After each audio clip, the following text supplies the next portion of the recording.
Okay guys, I get a lot of questions on my YouTube channel here about Stonnie, where do I work my dog? I don't have an agility course like yours. I don't have that type of equipment. Well, look guys, I've made this point before. You don't need any fancy equipment. I started this whole business out of the back of a 1989 Plymouth Voyager that I bought when it had 239,000 miles on it. Do you see what I'm saying? For my empire, that's the humble origins of my empire. A white Plymouth Grand Voyager with no seats in the back that smelled like dog pee, and I used to drag around all kinds of equipment and, go set up at the park or whatever. So you don't need much in the way of equipment, guys. I mean, it's nice to have equipment, but you don't need much. So see this box here? Just go to Lowe's, Home Depot, get you one of these boxes. Inside the box, you got you some cones. Okay, they don't have to be big cones like these. These are a little bit expensive, so you don't have to have these. Although they do set these out for free sometimes on the highway. I've never understood that, but ever so often the state has a big giveaway and you'll just be going down the road and there'll be these nice fellas and wearing these bright outfits just giving these away. I'm not telling you that's the same way in your state, but it works that way in some states, But just little soccer cones that you can get at Hibbett's or Dick's Warehouse or whatever. Works fine. So you get you some cones. You got your little plastic box. The great thing about the box is you can put all your dog training supplies in there, right? So you got your show lead. So I'm gonna put this on Maggie, this bull terrier here. Now you guys will notice that this dog is a little bit crazy. She's from Florida, right? Okay, so you would think that it's just a bull terrier thing, but it might just be a Florida thing. Come here, Maggie, put your leash on. Good girl. What else do I have in my magic box? I got my dog training stake. Got my omnipresent orange long line. I got a gentle leader and a flexi lead. Look guys, this is the only brand of retractable leashes you should ever buy. They're made in Germany. They're awesome. Flexi. Oh, got an awesome Harbor Freight mallet. Okay, you can put whatever you want in there, but that's what's in mine today. So I'm gonna put my top on my box. And now look what my box is transformed into. It's like Transformers, the cartoon, Now no longer is this just a humble box carrying dog training supplies. It's a dog training platform. Or exhibition platform if you're showing off at the park. Okay, so let's do a little bit of food work up here on this platform. So I got my little bull terrier, and I want to start talking to her about, conquering, obstacles that she may face in life. Okay, so whenever you go out and you're doing your dog training, guys, try to make it like you and the dog are going out into the world and trying to figure out how to solve all the complex problems that the world might, put in front of you. Okay, don't go out and look. I hear so much every day about rules. Set the rules. Be dominant. Be the leader. Yes, you want to be a leader, guys, but you don't need to be like bossy to be a leader. I mean, you like to go places with bossy leaders? No, you like to go places where the leader is taking you someplace where the payoff is going to be high.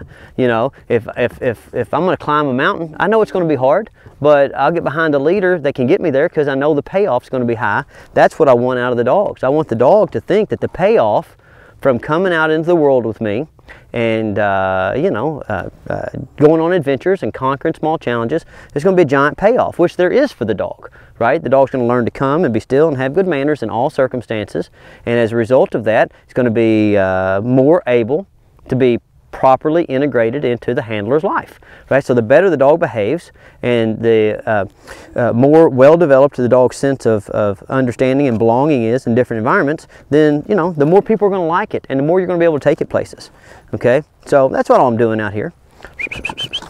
Come here, babies. Very nice. So I've just put her on this leash, and I'm going to look at this little training exercise as Maggie, the bull terrier, and I are going to solve some problems. Okay, so we're going to go for a walk. And the first problem we're going to come to is a box. And she says, well, Stonnie, is this what you do on a box? And I'm like, well, sure, that's one of the things you do on a box. And so we keep going, and we come to a cone. And she says, well, Stonnie, what do we do around a cone? And I said, I don't know. What do you want to do? And she said, well, can we walk around it? I'm like, sure, that's awesome. These are just basic life skills that we're learning here. We're learning how to work together and figure out what to do with stuff in our environment. Oh, now we go to the outside. Good. So look what's happening here. Something strange pops up in the environment, and Maggie and I walk around it with her close to it. Okay, and she does that. That's awesome. I give her some treats, and then we find something, and we walk around it with her on the outside of it, me on the inside.